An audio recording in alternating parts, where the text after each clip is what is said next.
Le 5 décembre, tout le monde en grève est dans la rue. Ça, c'est bien excellent. Et je coupe le son et je monte le son. Non, il n'y a plus de musique. Allez, c'est parti.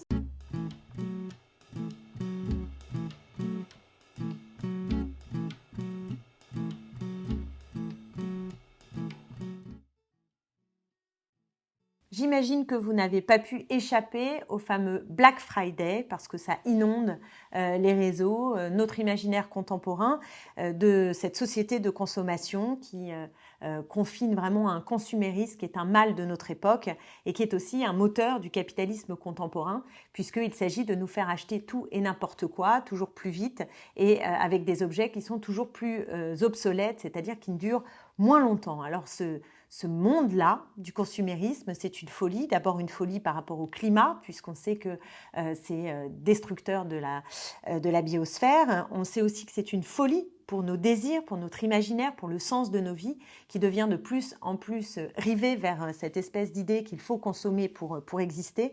Et une folie, j'utilise ce terme-là et je pèse mes mots, puisqu'on voit se développer à travers le monde des troubles importants psychiatriques de la consommation compulsive qui se développent au point que se mettent en place des groupes de parole comme des groupes de parole des alcooliques anonymes pour essayer de sortir de ce cercle infernal. Et évidemment que ces moments de solde, d'appel à consommer, ils répondent parfois à des besoins véritables chez les gens puisque comme les salaires sont en baisse, que la pauvreté grandit, les inégalités avec, eh bien certains pour survivre, comme les prix sont très chers, sont obligés d'être totalement rivés sur ces moments de solde et sur ces temps où il va être possible d'accéder à de la marchandise à un prix accessible. Je pense en particulier à Gaëtan, voilà, c'est un cas qui m'a marqué, c'est Gaëtan qui à Charleville-Mézières, mardi soir dernier, est arrivé à 22h pour dormir la nuit devant la boutique H&M en espérant être celui qui allait gagner le bon d'achat de 100 € pour pouvoir habiller sa fille qui est une petite fille, un bébé de 13 mois. Et donc là, on a évidemment un problème qui est un problème de la possibilité pour un certain nombre d'accéder tout simplement aux biens nécessaires. Mais l'essentiel de ce temps-là met en lumière vraiment le délire de la société de consommation. Et c'est pourquoi des associations comme les Amis de la Terre, Attaque et Solidaire ont décidé de faire de ce vendredi un Block Friday avec une cible, puisque ce sera une journée noire pour Amazon. Amazon qui est à mon avis un bon symbole. Symbole d'abord du point de vue écologiste, puisque Amazon a généré en 2018 autant de gaz à effet de serre qu'un pays comme le Portugal, c'est complètement dément. Et en plus, on sait que la destruction d'emplois générée par ce type de modèle économique est très important. Et c'est pas simplement moi qui le dis, c'est même un ancien secrétaire d'État au numérique qui s'appelle Mounir Majoubi et vient de rendre un rapport dans lequel il dit explicitement que ce sont 7000 emplois qui ont été détruits à cause de l'activité d'Amazon. Ce qui montre bien que on n'est pas simplement obsédé par la marchandise dans notre société, l'individu lui-même devient marchandise avec ce phénomène de l'ubérisation. Je suis très contente de voir que les Gilets jaunes se sont saisis de cette question-là en allant devant les Galeries Lafayette manifester contre la société de consommation. Et c'est sans doute la raison pour laquelle j'ai pu observer au meeting que nous avons tenu pour le Big Bang à Limoges la semaine dernière, qu'au moment où je critiquais le terme de pouvoir d'achat en disant que je n'aimais aucun de ces deux termes-là, ni le pouvoir ni l'achat, et que ce qu'on voulait c'était du pouvoir vivre dans la dignité, ce sont les Gilets jaunes qui étaient présents dans la salle qui ont été les premiers à applaudir, preuve qu'on avance vraiment vers une critique partagée de l'ensemble des coordonnées d'une société qui vraiment vire à du non-sens et à du mal-vivre.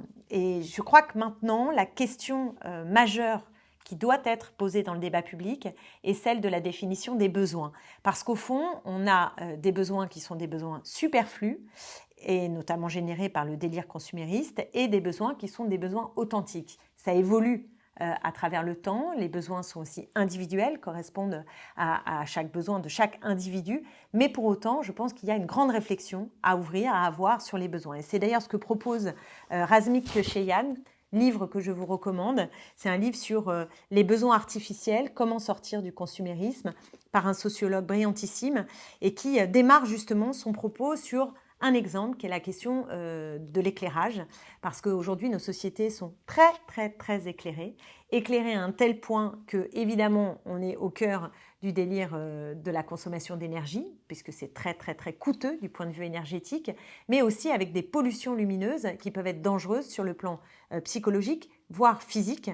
Et donc, c'est un problème, un exemple de problème qu'il faut poser pour savoir quels sont les éclairages utiles et quels sont les éclairages inutiles. Je pense bien sûr au commerce, par exemple, qui laisse des enseignes allumées toute la nuit. On ne voit pas très bien à quoi ça sert quand, par contre, éclairer des rues pour que des femmes puissent se balader la nuit sans avoir peur d'être violées, pour prendre un exemple qui me tient à cœur, est évidemment là un éclairage tout à fait utile. Mais encore faut-il qu'on ouvre ce débat et qu'on avance sur ce qu'appelait André Gortz une norme du suffisant, et que cette norme du suffisant, elle n'est pas posée une fois pour toutes, elle est évolutive, mais elle doit être maîtrisée par les citoyennes et les citoyens, et non pas maîtrisée par le monde marchand et par le privé.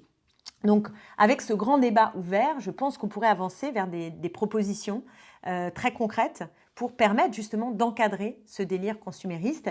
Et d'ailleurs, Razmig Kecheyen fait quelques propositions que je trouve tout à fait passionnantes. La première concerne les extensions de garantie, thème hallucinant, puisque vous savez qu'on a baissé au fur et à mesure le temps de garantie quand vous achetez, je sais pas quoi, un lave-linge, un réfrigérateur, et maintenant on est plutôt autour de 3 ans. Hein, voilà, 3 ans. Et en général, quand vous allez l'acheter, on vous propose des extensions de garantie. Et ces extensions de garantie, elles peuvent coûter jusqu'à 30% du prix du produit. Et donc ça exonère d'une certaine manière l'entreprise d'avoir des produits durables. Donc on peut faire des produits moins durables, c'est pas très grave, puisque l'entreprise ne prend pas en charge la réparation, etc. Et on se rend compte qu'au final, les marges des entreprises se font énormément sur le dos de ces extensions du prix de garantie. Donc là, la loi pourrait fonctionner, c'est-à-dire qu'on pourrait dire que la loi oblige à 10 ans, par exemple, sur ces produits-là, ce type de produits-là, 10 ans de garantie, et donc prend en charge les réparations nécessaires. Deuxième proposition, c'est la question des réparateurs. C'est un métier qui est en voie de disparition, alors que c'est un métier extrêmement utile du point de vue environnemental. Il est évident qu'il faut réparer, qu'il faut recycler. Et je crois que le développement de ces métiers de la réparation, comme le développement, et on approche des élections municipales, de tout ce qui est recyclerie, ressourcerie, de proximité, pour que dès lors qu'il manque un bouton, je ne sais pas quoi, sur une veste, bon ça encore on peut à peu près le faire, mais vous avez un vélo, il est en rade, vous ne savez pas comment le réparer, je pense qu'il y a plein de produits qui pourraient être utilement réparés en proximité, et qu'on ferait grand bien pour nous-mêmes et pour lutter contre la société de consommation. Puis il y a une autre proposition dont vous avez sans doute entendu parler, proposition de loi que j'ai signée et qui était à l'initiative de mon collègue François Ruffin, pour cesser la publicité dans les toilettes des bars, des toilettes qui sont ouvertes au public. On se rend compte que maintenant, quand vous allez uriner, vous pouvez vous trouver face à des publicités en chaîne sur des espèces d'écrans numériques. Et donc nous, on avait envie de poser cette loi pour dire on a le droit d'uriner en paix sans être harcelé par cette société de la consommation. Alors du coup, j'en profite pour signaler, si vous ne l'avez pas vu, parce que il est en tête de gondole dans bien des librairies, qui est le livre de François Ruffin, dont j'aime beaucoup le titre, « Il est où le bonheur ?» et qui justement parle de cette société de consommation et de tout ce qui relève de l'imaginaire et aussi des impératifs que nous devrions prendre en charge. Et je partage totalement son développement. Et je terminerai sur sa fin, que je trouve très intéressante, puisque à la fin, il appelle évidemment à chercher la voie pour contester ce monde-là, pas simplement à l'échelle individuelle, un geste plus un geste, ça ne va pas suffire. Il faut bien qu'il y ait une démarche collective qui nous permette d'imposer cette nouvelle espérance qu'il appelle de ses voeux et que je partage totalement. Il dit « L'heure a sonné, j'espère, d'un front commun, d'un front des communs ». Et je terminerai là-dessus. Oui, en effet, on a besoin politiquement de travailler à ce front commun qui est un front des communs.